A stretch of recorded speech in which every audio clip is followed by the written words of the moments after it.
हमारी वैक्सीन को लेने से सीरियस साइड इफेक्ट्स हो सकते हैं। ये शरीर को थ्रोम्बोसाइटोपेनिया सिंड्रोम टीटीएस से अफेक्ट कर सकती है, जिससे बॉडी में खून के थक्के बनने लगते हैं और तेजी से प्लेटलेट्स गिरने लगती हैं। देखिए, ब्रिटिश कोर्ट में खड़े होकर ये स्टेटमेंट दिया है उस कंपनी ने जो कोरोना महामारी के बीच धड़ल्ले से लोगों को इम्यून करने में बिजी था।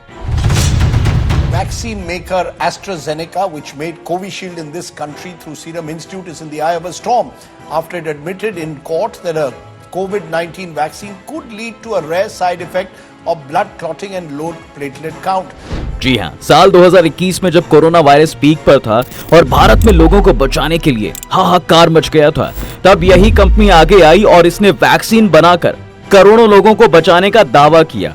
लेकिन कट टू प्रेजेंट, तो आज यही कंपनी एक्सेप्ट कर रही है कि कोविशील्ड को लेने के कई साइड इफेक्ट्स देखने को मिलते हैं। जहां एक तरफ ये स्टेटमेंट इस कंपनी पर ही कई सवाल खड़े कर रही है, वहीं पॉइंट ये भी है साहब कि अगर वैक्सीन में प्रॉब्लम थी तो करोड़ों की आबादी तक ये पहुंचाई क्यों गई? कैसे भारत सरकार ने आंख मूंद कर इस वैक्सीन को पास होने दिया? क्या लोगों की जिंदगी इतनी सस्ती थी कि कोरोना से बचाने के लिए उन्हें दूसरे रिस्क की भेंट चढ़ा दिया गया? या फिर ये महज एक पॉलिटिकल गेम है जो इलेक्शन के वक्त बाहर आ रहा है?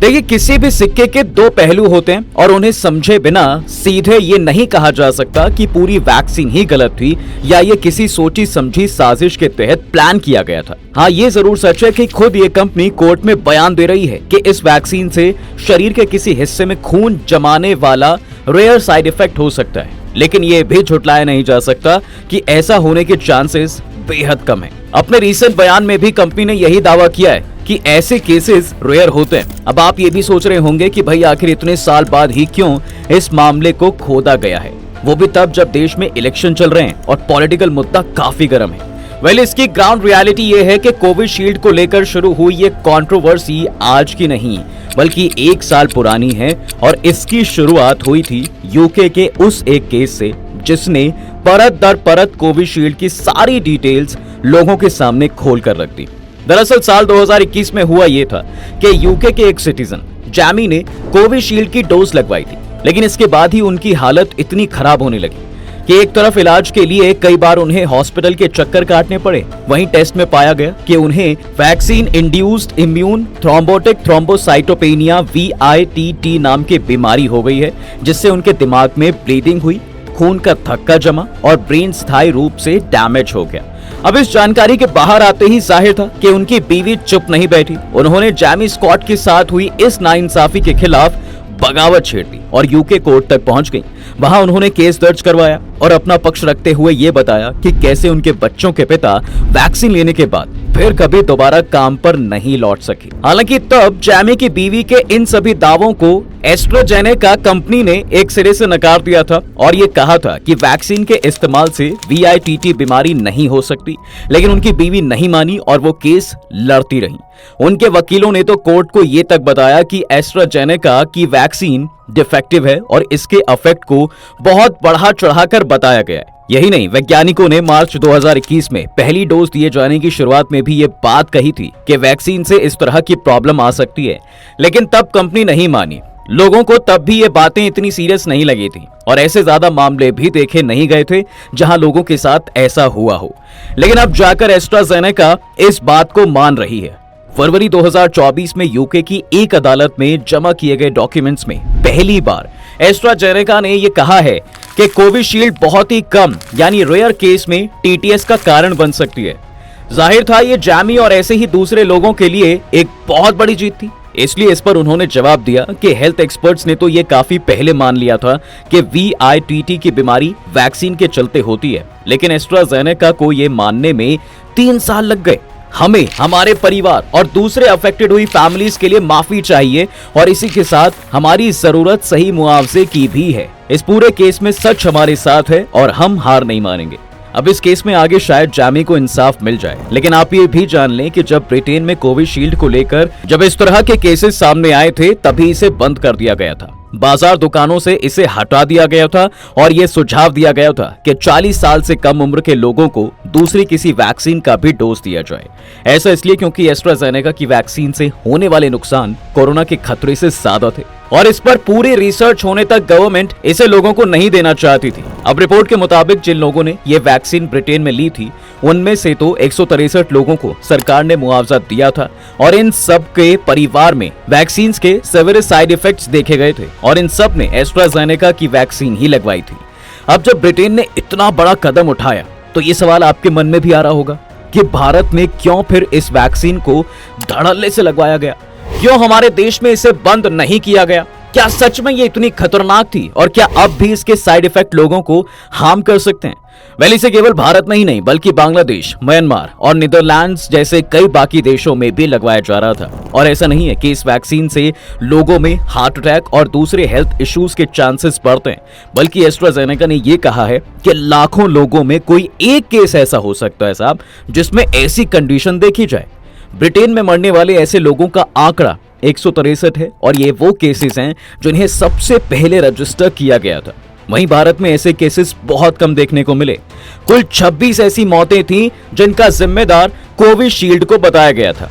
रात भर में इसकी मैन्युफैक्चरिंग और सप्लाई की तो यहाँ इसे सीरम इंस्टीट्यूट इंडिया SII ने बनाया था। इसके लिए उसने एस्ट्राजेनेका और ऑक्सफोर्ड विश्वविद्यालय के साथ डील भी की थी और मंजूरी मिलने के बाद ही इसकी मैन्युफैक्चरिंग स्टार्ट की गई थी। उसके बाद जब इस वैक्सीन ने अथॉरिटीज के सभी क्वालिटी स्टैंडर्ड्स को पास किया था तब उसके बाद ही इसे भारत में उतारा गया था। मतलब ऐसा नहीं है कि बिना टेस्ट पास किए इसे लोगों को इंजेक्ट करना शुरू कर दिया था। हाँ, ये जरूर है कि बाकी वैक्सीन के मुकाबले इस वैक्सीन को बनाने में काफी जल्दबाजी दिखाई गई थी। इसकी मैन्युफैक्चरिंग भी इतनी धड़ल्ले से हुई थी कि इसलिए इसमें एरर के चांसेस हो सकते थे और इसीलिए मेडिकल कम्युनिटी ने 2021 के आखिरी में ही ये स्वीकार भी कर लिया था कि खून के थक्कों जैसी दिक्कत आ सकती है। मगर तब ऐसी बातों पर भारत में किसी ने भी ध्यान नहीं दिया था। खुद तब गवर्नमेंट ने भी ऐसे 26 केस रिपोर्ट किए थे जहां लोगों को वैक्सीन लगाने के बाद दिक्कत हुई थी, लेकिन केसेस की रेयरिटी को देखते हुए ना तो सरकार ने इसे सीरियसली लिया था और ना ही कोविशील्ड के वैक्सीन ड्राइव पर इसका असर पड़ा था।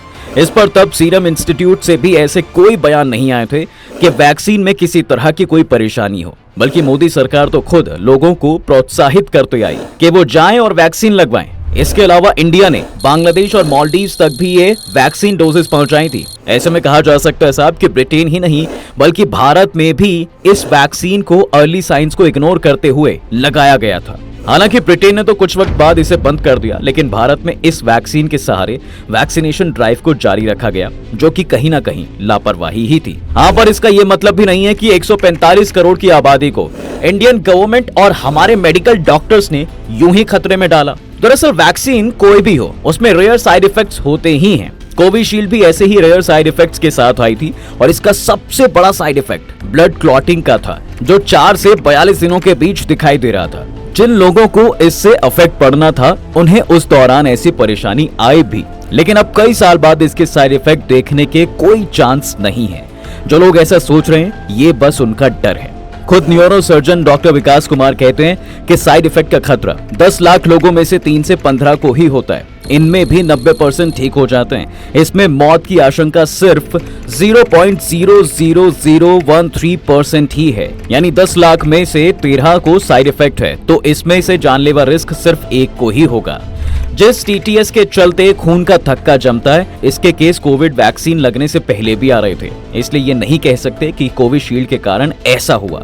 अब रही बात खून पतला होने के मामलों की, तो ये समस्या पोस्ट कोविड इफेक्ट हो सकती है, ना कि पोस्ट वैक्सीनेशन। कुल मिलाकर जिन्हें तब वैक्सीन से कुछ नहीं हुआ उन्हें आगे भी नहीं होगा। वैसे ये भी जान लें कि ये केवल एक अकेली वैक्सीन नहीं है जिससे इस तरह की बीमारी होती है, बल्कि किसी दूसरी वैक्सीन से भी ऐसा हो सकता है और बिना वैक्सीन के भी ऐसा हो सकता है, क्योंकि VTTS बेसिकली शरीर में खून का थक्का जमने को कहते हैं और ये किसी दूसरे कारणों से भी हो सकता है साहब। अब बात अगर भारत की करें तो आज के वक्त में भारत में 80% से भी ज्यादा आबादी को ये वैक्सीन लग चुकी है और ऐसे केसेस बहुत कम देखे गए हैं जहां ये प्रॉब्लम आई है। लेकिन ये इसलिए कंपनी का दावा है कि कोविड-19 महामारी के दौरान इस वैक्सीन की मदद से दुनिया भर में 60 लाख लोगों की जिंदगियां बचाई गई हैं। मतलब बचने वाले लोगों की संख्या लाखों में है, जबकि ऐसे केसेस वाले लोगों का आंकड़ा बेहद कम। इसके अलावा अब ये कंपनी मान रही है कि जिन्हें इससे अफेक्ट हुआ है उनके प्रति इनकी सहानुभूति है, लेकिन ये भी सच है कि इनकी वैक्सीन क्लिनिकल ट्रायल और आंकड़ों के आधार पर पूरी तरह से सेफ रही। सभी टेस्ट इसने पास किए हैं और सबसे इंपॉर्टेंट ये बात ध्यान रखना जरूरी है कि यूके ड्रग्स रेगुलेशन अथॉरिटी की मंजूरी के बाद ही ये वैक्सीन लोगों को दी गई थी। साथ ही इसके फायदे उसकी वजह से होने वाले रेयर खतरे से कहीं ज्यादा है। यहाँ तक कि अभी तक जो भी रिसर्च हुई है साहब, उसमें भी ये पाया गया है कि कोविशील्ड महामारी से निपटने में प्रभावी रही है और वैक्सीनेशन के पहले ही साल में इससे 60 लाख लोगों की जान बची है। इसके इस इफेक्ट के चलते ही भारत इसका तीसरा सबसे बड़ा एक्सपोर्टर बना था और नीदरलैंड से लेकर ऑस्ट्रेलिया, अमेरिका और म्यांमार जैसे देशों को भी इसने 23.4 करोड़ वैक्सीन सप्लाई की थी। हालांकि अब इस खबर के बाहर आने के बाद इस मुद्दे को भी पॉलिटिसाइज किया जा रहा है और हाल ही में आम आदमी पार्टी के सौरभ भारद्वाज ने भी सरकार पर निशाना साधा है कि जब सरकार को इससे जुड़े खतरे और साइड इफेक्ट्स का पता था तो वो क्यों इसे लोगों को लगाने पर अड़ी थी। लेकिन ये भी ध्यान रखना बहुत जरूरी है कि उस वक्त देश के हालात ऐसे थे कि जल्द से जल्द लोगों को इम्यून करना जरूरी था और वैक्सीनेशन ड्राइव को जारी रखना देश के लिए तब सबसे बड़ी चुनौती थी। अगर ऐसा नहीं करते तो शायद अभी तक भी देश कोविड रेस्ट्रिक्शंस के साथ घर में सिमटा हुआ होता और डेवलपमेंट तो छोड़िए, हमारा सबसे बड़ा चैलेंज कोविड को खत्म करना होता। खैर दोस्तों, अब आप बताएं कि कोविशील्ड को लेकर जो खुलासा हुआ है इस पर आपकी क्या राय है? क्या आपको लगता है कि साइड इफेक्ट पता चलने पर इस ड्राइव को बंद किया जाना चाहिए था? आपका जो भी ओपिनियन हो हमें हमारे कमेंट सेक्शन में अपनी राय जरूर दें। अब हम आपसे लेते हैं विदा, जल्द हाजिर होंगे एक नए इंटरेस्टिंग टॉपिक के साथ। अगर ये वीडियो पसंद आया तो इसे अपने दोस्तों के साथ शेयर कर दें और हाँ, वीडियो को लाइक करना ना भूलें और अगर आपने हमारे चैनल को अभी तक सब्सक्राइब नहीं किया है तो वो भी कर दें। साथ ही बेल आइकॉन प्रेस करना बिल्कुल ना भूलें ताकि हमारी वीडियो आप तक जल्द से जल्द पहुंच सके।